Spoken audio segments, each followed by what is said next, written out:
The Interstellar Institute of Xenobiology sat like a gleaming pearl upon the orbital band of Helios Station, circling a dying dwarf star in the Orion constellation.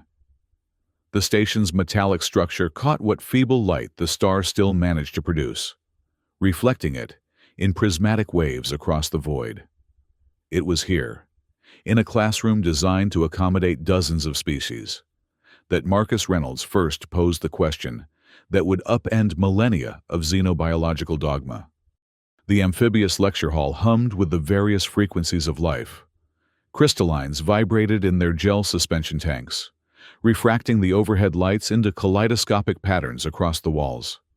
Nebulons hovered near the ceiling in their misty, semi-corporeal forms, occasionally pulsing with faint bioluminescence when a point of interest was raised. Dronians clicked their exoskeletal appendages together in a rhythmic note-taking process that sounded like gentle rainfall. Zithians remained perfectly still in their meditation cushions, their 6 eyes closed in concentration as they absorbed information through osmotic learning frequencies. And there, in the back row, sat Marcus Reynolds, the only human in the exchange program this cycle. His leather notebook and old-fashioned graphite pencil, a curious anachronism in a room of neural interfaces and telepathic receivers. Professor Exthar, a Zixthara with glittering scales that shifted between emerald and cobalt depending on her mood, tapped her central claw against the holographic display. The projection zoomed into a creature so terrifying that several students instinctively shifted backward in their seats. Today, we continue our examination of Class 7th extinction events, she announced, her multiple voice boxes creating a harmonic resonance that translated perfectly across all auditory adaptations in the room. The Shadow Moor of Real Prime. The hologram rotated to display the apex predator in its full, terrible glory. 3 meters tall, covered in light-absorbing fur that seemed to create a black hole effect against any background, with musculature that rippled beneath its skin like liquid steel. Its eyes gleamed with primal intelligence, not the kind that built starships or wrote poetry, but the kind that calculated exactly how many milliseconds it would take to snap your spine before you could scream. The Shadow Moor has been responsible for the extinction of 16 sentient species on Real Prime. Professor Exthar continued, the data scrolling beside the rotating hologram. Its bite force exceeds 30,000 newtons.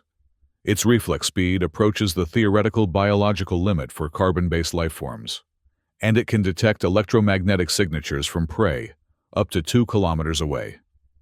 There are currently 17 contained specimens in galactic research facilities, and ours is the only one maintained for educational purposes. A crystalline vibrated at questioning frequency, the translation matrix converting its molecular oscillations into standard speech. Is termination not the more prudent course for such an existential threat? Professor Exthar's scales flickered to a deep indigo. The Galactic Research Council maintains that the scientific value outweighs the minimal risk. Our containment protocols have never failed, and understanding apex predators, even those responsible for extinction events, contributes to our comprehension of evolutionary processes throughout the galaxy. But what about communication? The voice came from the back row, and every sensory organ in the room swiveled, rotated, or otherwise oriented toward Marcus Reynolds. The human sat with one leg casually crossed over the other, his expression curious rather than confrontational. Have we tried establishing non-threatening contact rather than treating it as something to be contained or eliminated?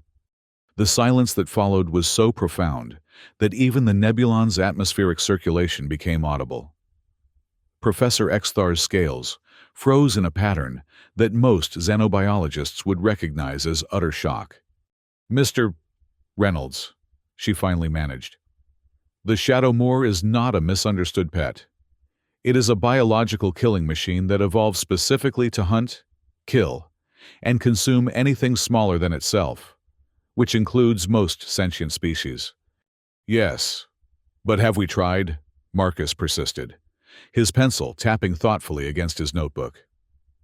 Predatory behavior on Earth often has complex social components. Even our most dangerous apex predators respond to certain communication signals. The nebulans faded until they were nearly invisible, their typical stress response.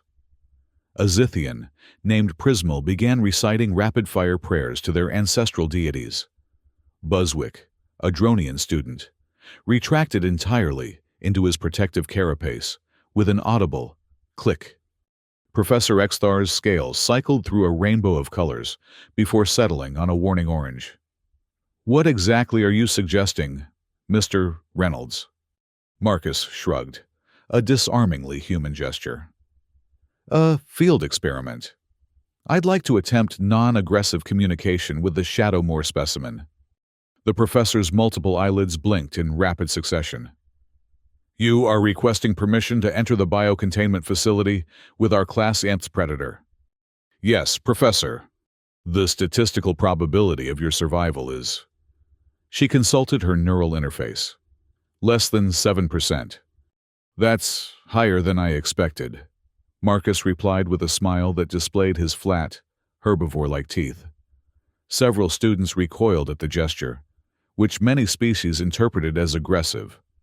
Professor Exthar studied him for a long moment, her head tilting at an angle that indicated deep consideration, rather than outright dismissal, a subtle distinction lost on most of the students. Finally, her scales settled into a determined green. "Very well.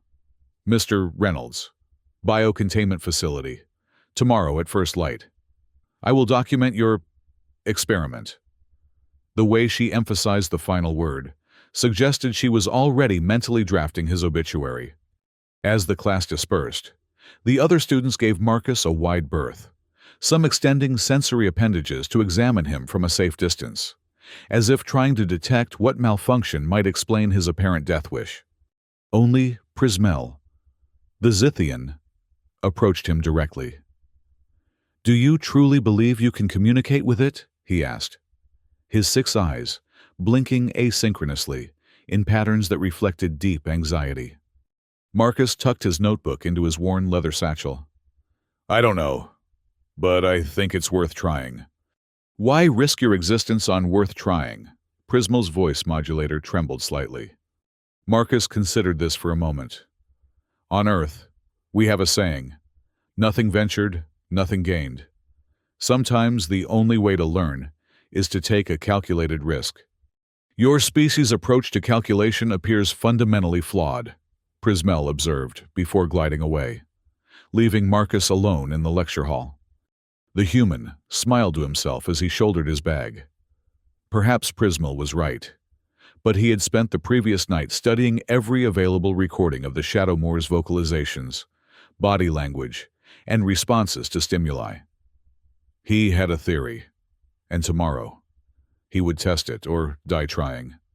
Dawn on Helios Station was an artificial construct, a gradual brightening of ambient lighting that mimicked the circadian patterns of most species.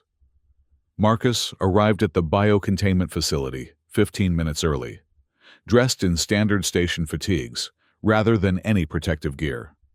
He carried only his notebook and a small package wrapped in preservation film. The gathered students maintained a respectful, or perhaps superstitious distance. The nebulans had faded to such transparency that they were visible only as slight distortions in the air. Prismel was reciting what sounded like last rites.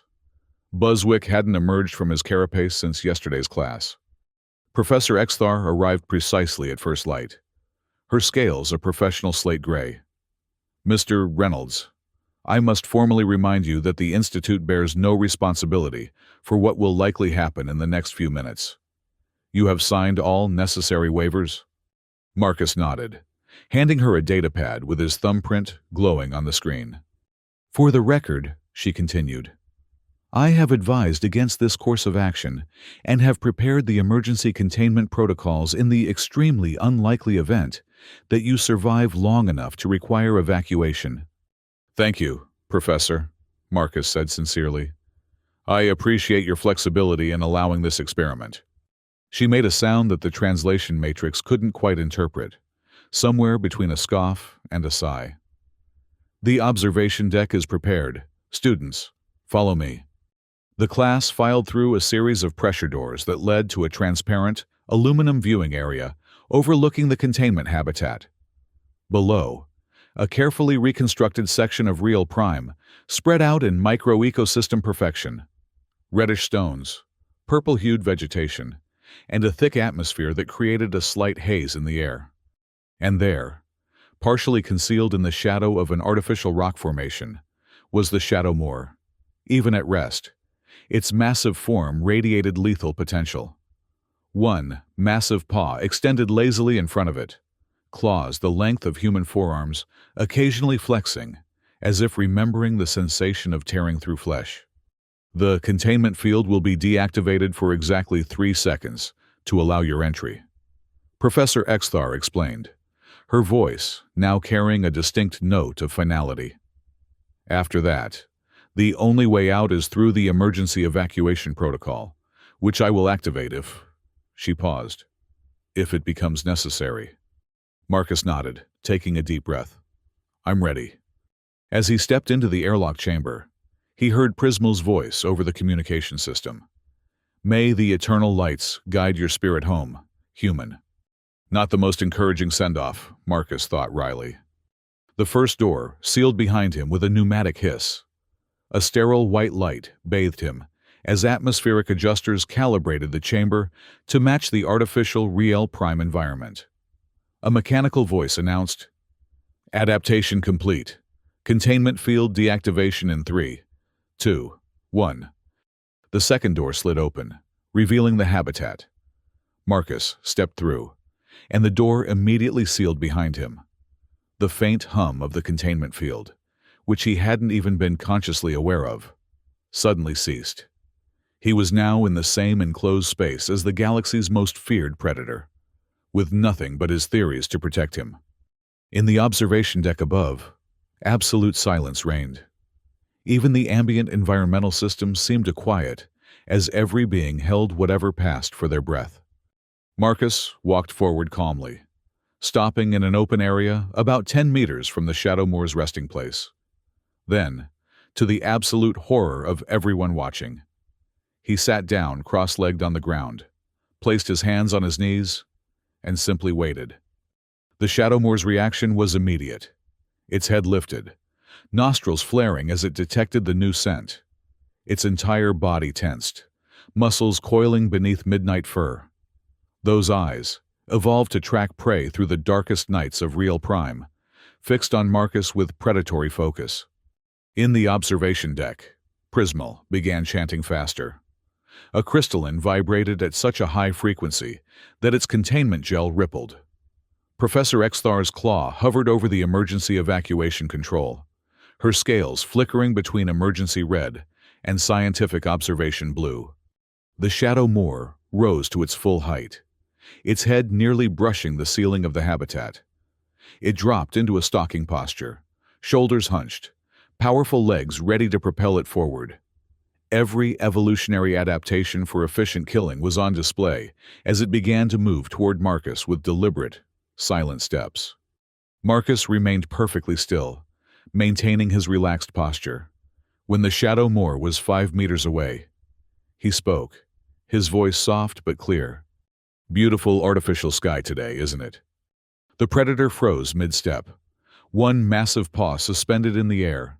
Its eyes narrowed, head tilting slightly, in what almost looked like confusion. I'm not here to threaten you, Marcus continued in the same conversational tone.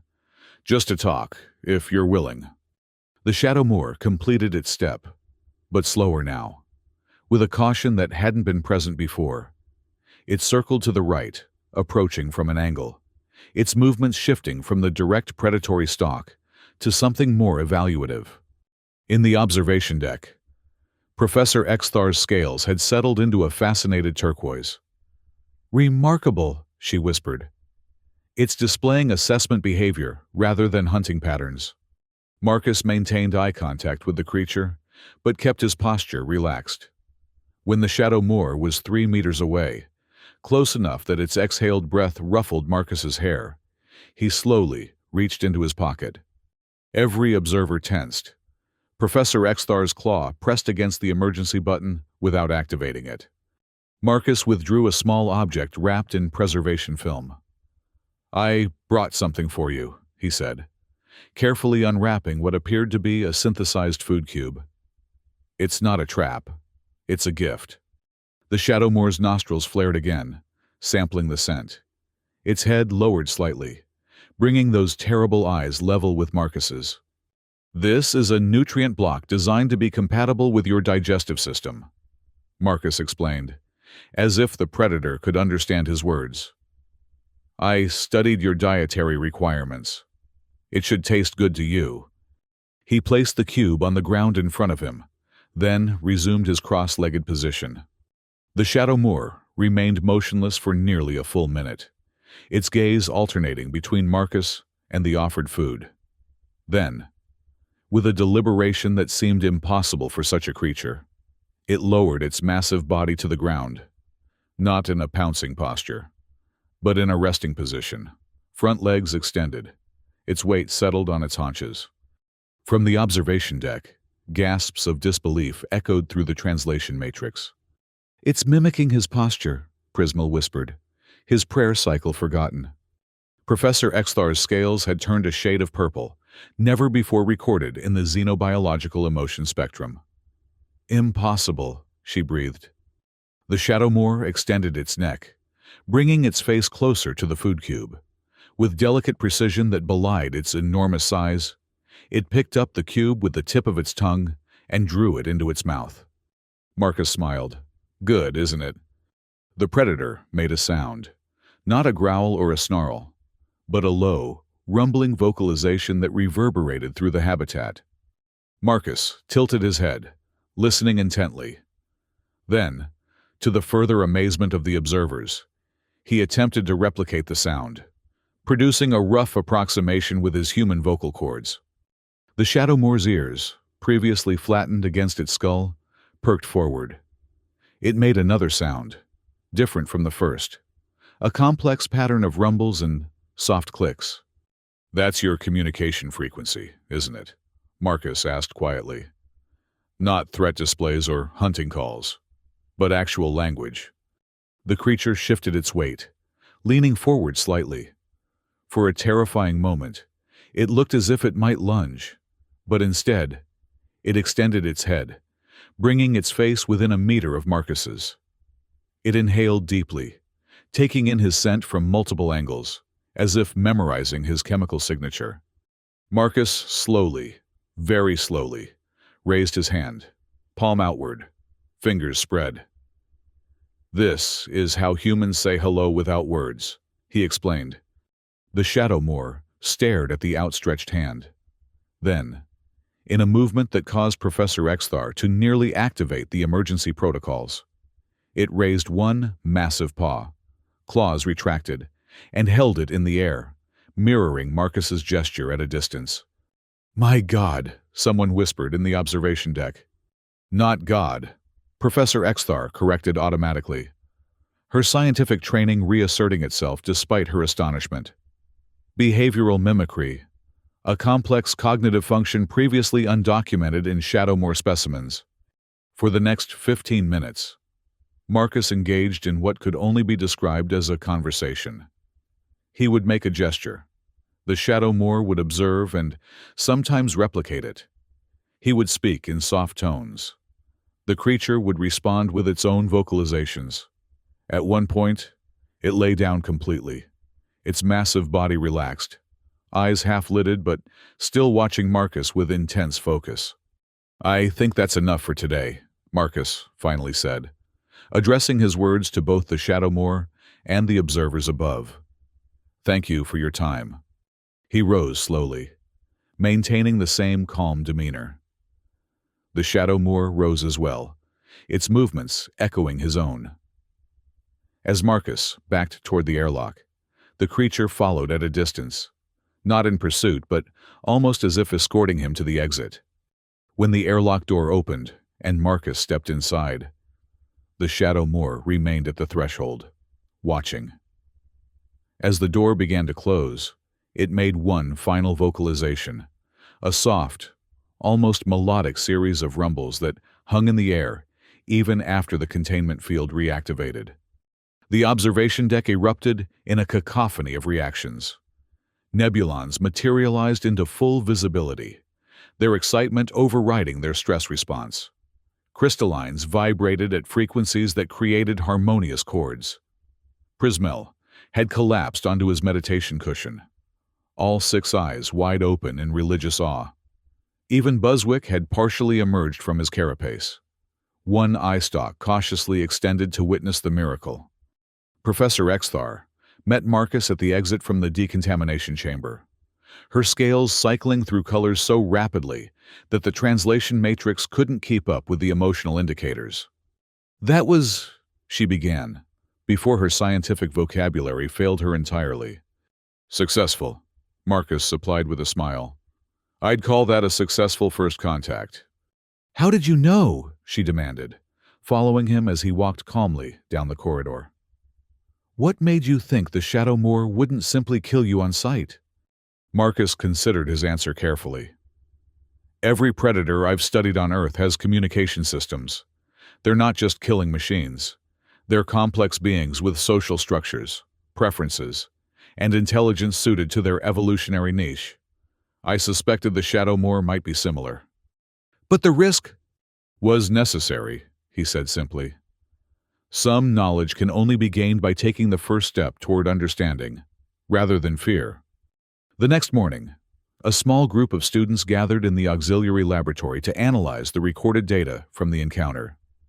The holographic display showed multiple angles of Marcus's interaction with the Shadow Moor, with biometric data scrolling alongside the visual feed. The vocalization patterns showed definite structure, a Nebulon student noted, its misty form now fully visible with excitement. Repeated phonemes, variable intervals. This isn't random noise. "And look at the postural shifts," Prismel added, pointing to a sequence where the Shadow Moor had mirrored Marcus's movements. "Those aren't hunting behaviors. That's intentional communication." Professor Exthar stood at the head of the laboratory, her scales now settled into a thoughtful amber hue. "Mr. Reynolds has forced us to reconsider everything we thought we knew about class-upping the predators," she acknowledged. "Our curriculum will need adjustment." The door slid open, and Marcus entered, carrying his notebook and a new package wrapped in preservation film. The students made space for him, no longer maintaining their fearful distance, but instead crowding closer, with curious sensory appendages extended. "Are you really going back in there?" Buzzwick asked, his translator giving his clicks an anxious tone. Marcus nodded. "Professor Exthar has approved a series of follow-up sessions. Today I'm going to try mapping more of its vocalization patterns." "But why?" The question came from a crystalline, its vibrations creating ripples of confusion in its gel tank.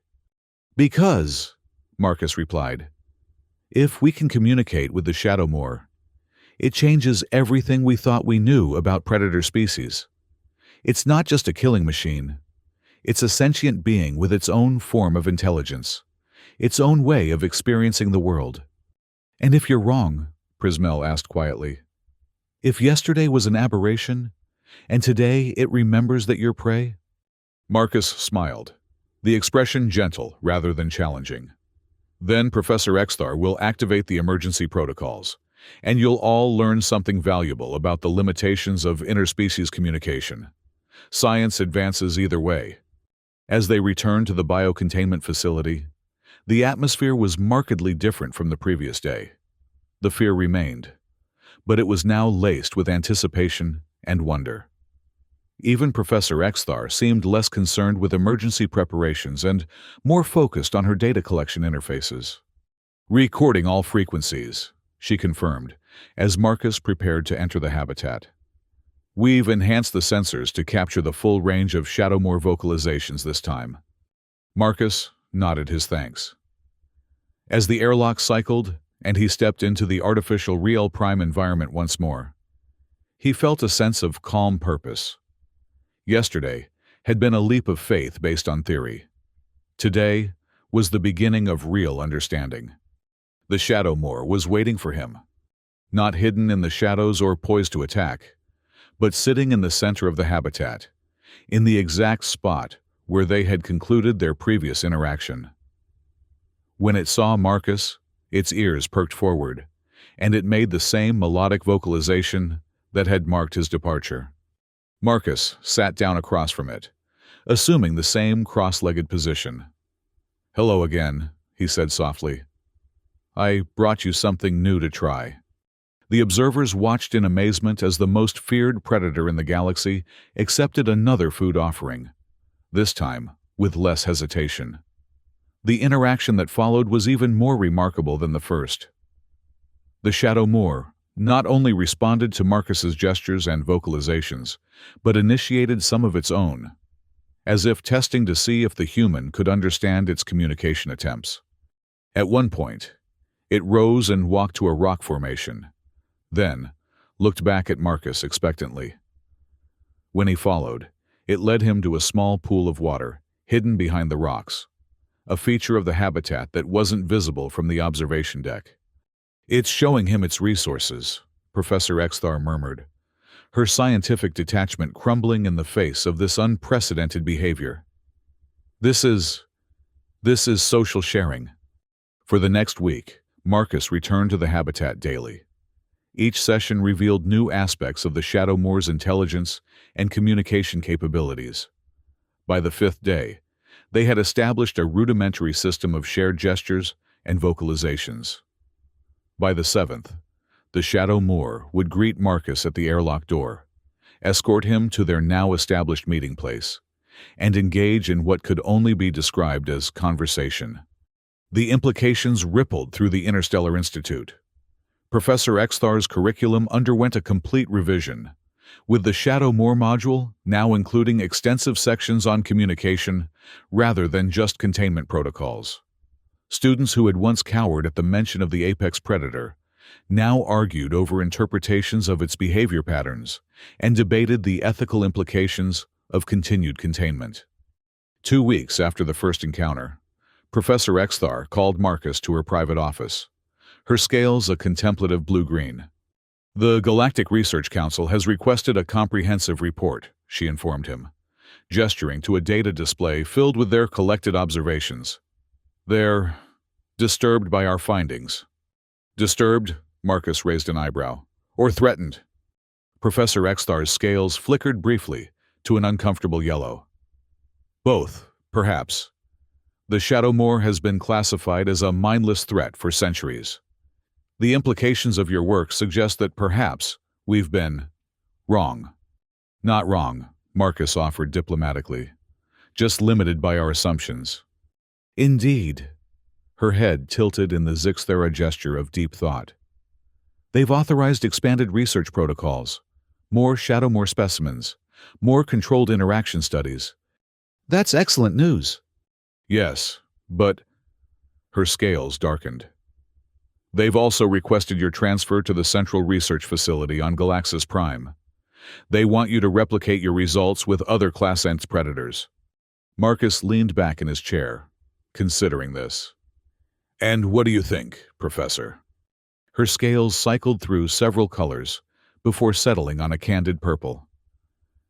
"I think that the most important discovery in modern xenobiology happened in my classroom, and I'd be a poor scientist if I didn't acknowledge it."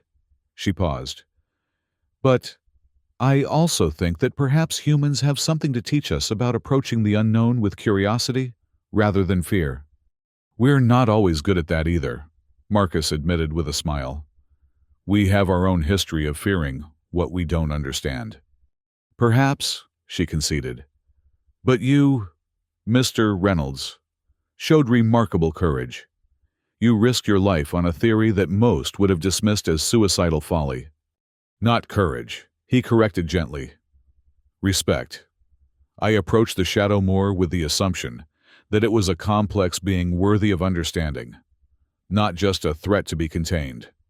Professor Exthar's scales shifted to a thoughtful teal. "Is that a human principle? Respect for predators?" For some humans, yes. Indigenous cultures on Earth often viewed predators as teachers or spirits worthy of reverence, not just dangers to be eliminated. Modern conservation efforts are built on similar foundations, understanding that every species, even the most dangerous, has a role and a right to exist. The professor made a note in her personal datapad. Perhaps we should expand our curriculum to include more Earth-based approaches to xenobiology. Marcus smiled. I'd be happy to contribute to that. On his final day at the Institute, before departing for the Central Research Facility, Marcus made one last visit to the Shadowmoor. The observation deck was crowded with students and faculty, all eager to witness the farewell interaction. The creature greeted him with what the researchers now recognized as excitement. Ears forward. A specific vocalization pattern. Its massive body relaxed, rather than poised for attack. It accepted the special meal Marcus had prepared, then led him through what had become their routine, a tour of the habitat, shared vocalizations, and finally, a period of simply sitting together in what might be called companionable silence. We still don't fully understand what it's thinking, Marcus told the observers through the communication system. And we may never completely bridge the gap between our forms of consciousness. But we've established that communication is possible, that mutual respect can overcome even the most profound biological differences. As he prepared to leave for the final time, the Shadowmoor followed him to the airlock door. It made a new vocalization, one that hadn't been recorded in their previous sessions. Then, in a gesture that caused the entire observation deck to fall silent, it pressed its forehead briefly against the transparent aluminum door after Marcus had stepped inside, maintaining eye contact until the containment field reactivated. "What was that?" Prismel asked, his voice hushed with awe. Professor Exthar's scales had turned a deep, emotional purple. "I believe," she said softly, "that was goodbye." In the months that followed, the Institute's Shadowmoor became the focus of groundbreaking research. Under carefully controlled conditions, other students began their own communication attempts, building on Marcus's established protocols. The creature that had once been viewed solely as a killing machine became recognized as a complex, intelligent being with its own form of consciousness. At the Central Research Facility, Marcus applied his methods to other predator species, with varying degrees of success. Not all responded as the Shadowmoor had. Some remained aggressive despite his best efforts. But enough showed positive results to validate his core theory, that understanding, rather than fear, was the key to interspecies relationships. A year later, Professor Exthar published a groundbreaking paper titled Communication Pathways in Class M-Mouthed Predator Species, the Reynolds Methodology. In the acknowledgments, she wrote, "This work would not have been possible without the courage and insight of Marcus Reynolds, who reminded us that sometimes the most profound scientific breakthroughs begin not with advanced technology or complex theories, but with the simple willingness to sit down and listen." On the day the paper was published, a small group gathered in the Biocontainment Facility observation deck. Prismel, now pursuing his own research in predator communication, Buzzwick, who had finally emerged completely from his protective carapace and developed an interest in vocalization patterns. A few nebulons and crystallines, their fear transformed into scientific curiosity. Below, in the habitat, the Shadowmoor was engaged in a simple communication exercise with a junior researcher, accepting food rewards for correctly identifying symbolic patterns. When it successfully completed a complex sequence, it looked up at the observation deck and made the specific vocalization that the translation matrix now identified as satisfaction, accomplishment. "It knows we're watching," Prismel observed. "It's showing off for us." "Perhaps," Professor Exthar agreed, her scales a pleased turquoise. "Or perhaps it's simply proud of its own accomplishment." "Does it matter which?" Buzzwick clicked thoughtfully. "Either way, It's aware of itself and its relationship to us. That's what Marcus taught us to see. Professor Exthar nodded, her gaze still fixed on the creature below. He taught us that the most dangerous thing in the galaxy wasn't the Shadow Moor, she said softly. It was our assumption that we couldn't understand it. The Shadow Moor completed another pattern, then looked up again, making that now familiar vocalization. In the year since Marcus's departure, it had developed a vocabulary of over 60 recognized sounds and gestures, each with consistent meaning and context. I wonder, Prismel mused, what it would say if it could speak to us directly, if we could truly understand its mind. Professor Exthar's scales rippled with speculative green. Perhaps someday we'll know, but for now, it's enough that we've learned to listen. Below, the Shadow Moor settled into the now familiar cross-legged position that it had first observed from Marcus, a posture entirely unnatural to its physiology, but replicated with careful precision. The junior researcher mirrored the position, maintaining the respectful distance that protocol still required.